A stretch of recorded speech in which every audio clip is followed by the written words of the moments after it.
Thank you, everyone. It's delightful to be here. It's much bigger than the last time. I think several years ago I spoke to a Hacks and Hackers event here in London, many times the size. And I'm going to start off.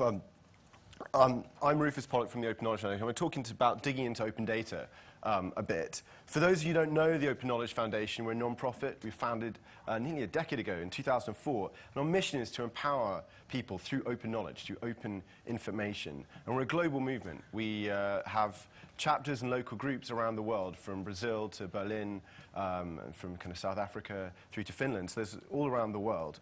And anyone can get involved. We're a community-based organization. And I'm going to start, though, with a story. I'm going to come back, so I'm going to try and explain why we exist and the kind of things we do with a story, because storytelling. And I've been reading recently this extraordinary biography. If you haven't read it, this is biography by Robert Caro, which is now its 4th volume. Kind of everyone's keeping their fingers crossed that Caro is now 77. And he started this biography of Lyndon Johnson in 1982, and he's on the 4th volume, and he's kind of just about got to Lyndon Johnson's presidency, so we're kind of keeping our fingers crossed he doesn't die before he gets the end. It's probably one of the greatest works of biography I think that's ever been written. It's really extraordinary. And for those of you, most of you I imagine here, who knows, to be very honest, who knows who Lyndon Johnson is? Almost everyone, I imagine. We're all journalists, very educated people. So Lyndon Johnson, I think, was 36th President of the United States, I'm getting it right. And he was from Texas. And in 1963, I mean, so this latest volume of Caro's biography deals with Johnson as vice president. And as you know, being vice president wasn't great. But generally, you have almost no power in the United States. It's famously one of the Franklin Delano Roosevelt's vice president, Cactus Jack Garner, said that it wasn't worth a bucket of warm piss to be a vice president of the United States because you could do absolutely nothing. And famously, Johnson did not get on with the Kennedys very well. He'd been put on the ticket because he would carry the South, he would carry Texas, and get Kennedy elected, which he did. Without Johnson on the ticket, Kennedy would have lost. But in 1963, Johnson was already in trouble. He was already worried he'd even be on the ticket in 64. And Bobby Baker, this guy over here on the left, had been kind of Johnson's deputy kind of fixer in the Senate. So Johnson would be very powerful. He'd run the United States Senate. And he kind of had this deputy Baker, who'd been his kind of assistant as majority leader. And in 1963, stuff started to come out. So there was this is a cover of Life magazine. Capital buzzes over stories of misconduct in high places. And it had everything. Basically, the story had come out because Bobby Baker had been basically fixing bits of legislation or getting, essentially what came out was that he'd been getting vending machine subcontracts from defense contractors, making sure it went to a particular vending machine company. And in particular, he'd done something very naughty, which he'd taken money from a company to help them out in Washington and get these contracts, and then double-crossed them by taking their money, not helping them at all, and making sure the contract went to another company. And these guys got pretty pissed off, and eventually a story came out in Vend magazine, the vending machine industry magazine, of all places.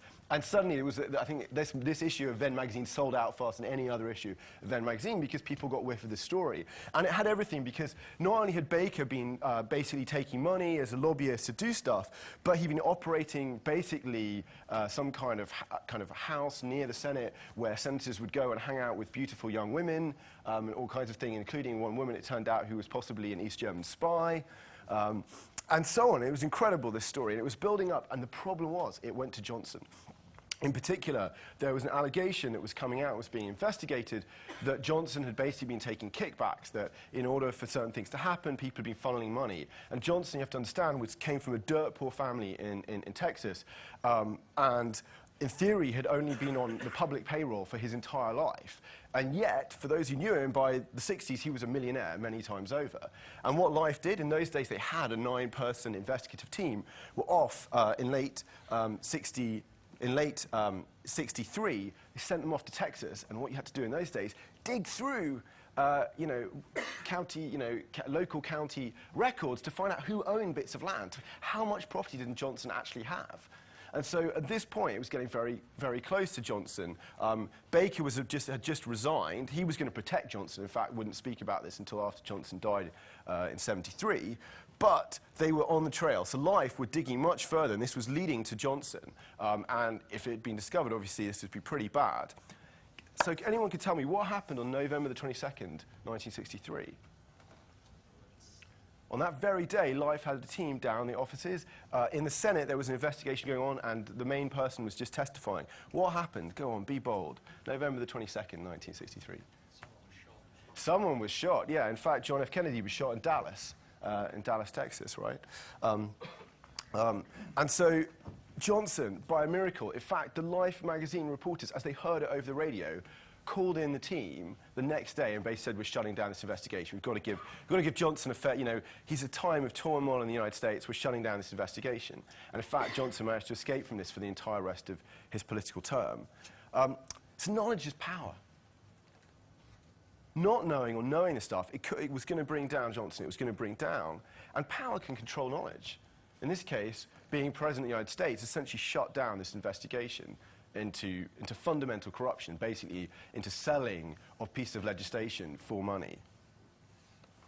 And so our belief at the OKF, at the Open Knowledge Foundation, is that we can empower through open knowledge.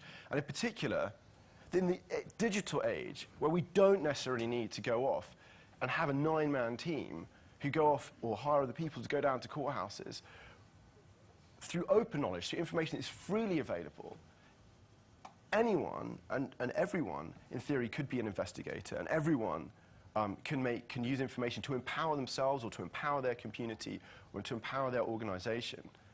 And what we particularly do is to make information open and see it used and useful.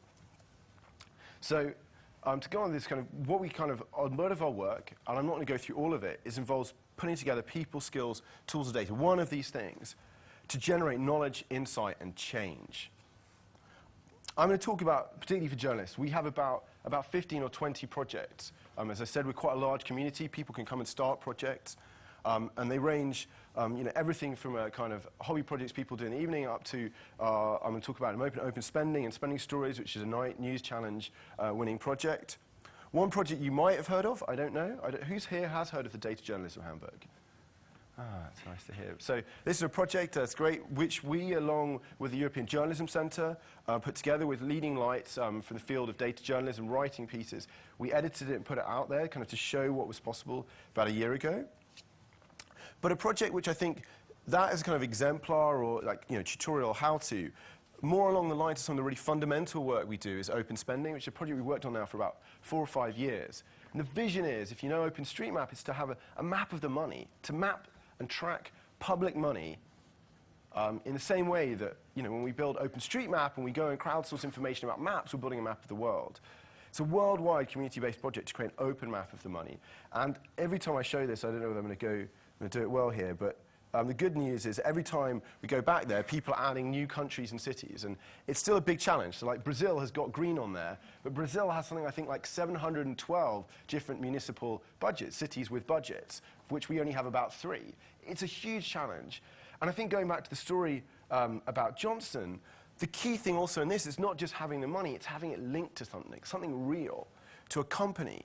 You wouldn't believe, even when you get transactional data and spending, the same corporate entity, even if it's the same corporate entity, let alone the same entity in a corporate group, may have like 13 or 14 different spellings or misspellings of its name.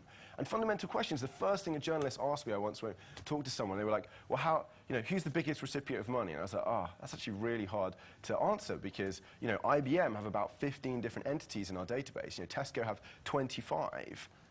Do we mean Vodafone UK Limited? Do we mean Vodafone Great Britain? Do we mean Vodafone, Corporate Services Limited?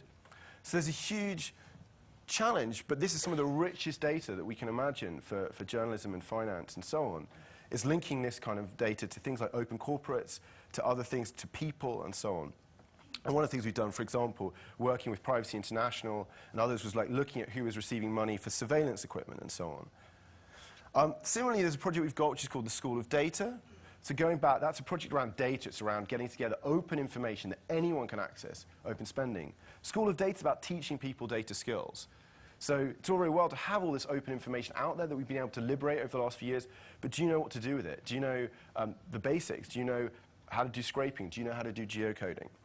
And so this is one of the things we've been launching. We're looking both for tutors and for mentors. We're also looking for people to run the data expeditions. So one of the things we found most productive is, okay, there are courses and tutorials, but normally to actually learn, someone has to go out and do what journalists do maybe every day, which is build a story with data, to take it and build a story around it, go on a data expedition, whether it's investigating tax havens or it's investigating obesity. And finally, one of the things we have that might be most interesting to some of you guys, if you're interested, if you've got a civic hacker or a data hacker bent, is we have a labs area where anyone can come along. We have hosting space, we have projects, we have people, and we kind of build various things. A lot of our tools for doing data wrangling of the small kind are, timelines from Google spreadsheets, JavaScript apps for wrangling data, or reconciliation, if you know what I mean by that. I've got all of these entities in my data set. How do they match to all these other ones? Or I want to build visualizations. In OKFN Labs, we have a whole bunch of these kind of projects, which other people can come and join and contribute to. So that's it from me. Thank you very much. And here are some of the links.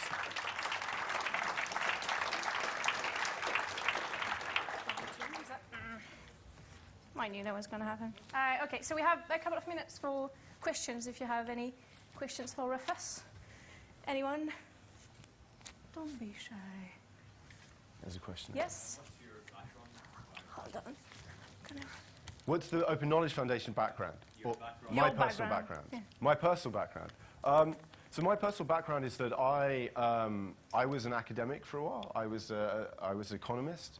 But I guess in terms of the OKF, which I helped start in 2004, I suppose it was the kind of sense of those kind of stories, I suppose, from Johnson. It was this combination of the power of the internet and the fact that it seemed either in the world, traditionally, if you wanted to use the power of information that we had, either you had to become, I guess, you could become an investigative journalist, but those seemed to be a disappearing breed, sadly, at the time, or you went to work for the NSA, or you went to work for some very big company. You went to work for the Googles of this world. And what excited me was the power of knowledge could be fighting injustice or effecting change, but was suddenly going to become available with the internet and the tools that we could build on the internet.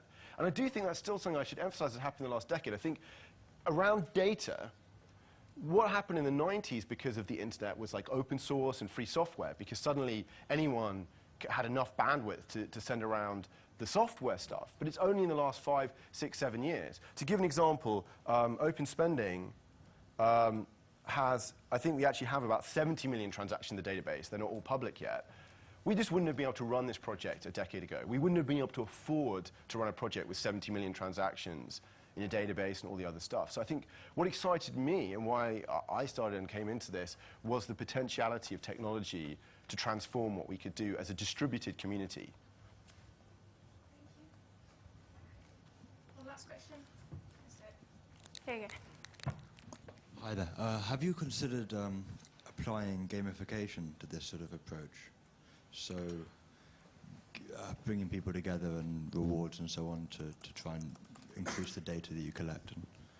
Yeah, to take a simple, there's some degree of gamification that we have, like who's contributed the most data to these, to things like open spending. An area where we do it more, which could be an interest, is a platform that we're building actually with scientists. Which is called crowdcrafting, which is kind of an open platform for building, if you kind of like it, it's kind of for volunteer tasks. It's kind of Mechanical Turk, but for volunteers. And the other aim is also to make it very easy, because we've done quite a lot of work with journalists and scientists, to make it easy to build a crowdsourcing app in about 15 minutes. So in about 15 minutes now, you can do geocoding or image recognition or transcription. You can build an app on here incredibly quick. And this is where we've had the kind of more of the gamification, who's done the most, who's the most accurate, active contributors.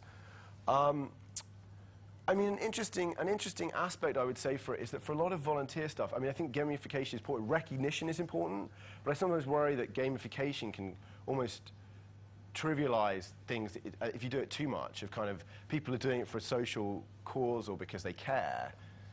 It's kind of like, you got a badge. It's a little bit kind of diminishing sometimes what people are doing. I have a couple of questions. On the open spending project, yeah. You mentioned corporate spending. Do you expect it to extend beyond public spending? Yeah. When I said public spending, I should say I meant public corporate as well. We haven't done a lot of it yet, because extracting it in any kind of systematic way is, the most interesting kind is hard. What we're starting to get is like contract information between government and corporations, or spending transaction. I don't know if any of you have dug around, but on open spending, if I go to search here, you can, I don't know, let's have a look for G4. Let me pick one, I don't know. Let's say we pick IBM.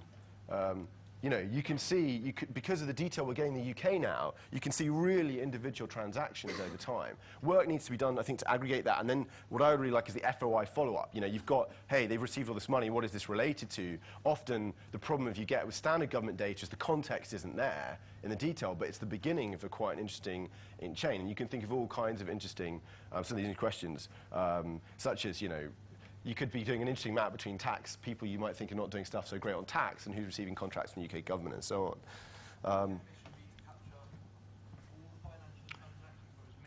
All those that people make, so just a big thing we say about open data is it's kind of non-personal by default. So we're not expecting to have people's credit card bills in there unless they voluntarily open them with their eyes open. There are people out there who may do that, but it's all kind of information that people have made freely, publicly, and openly available. That means with a license that permits use, reuse, and redistribution.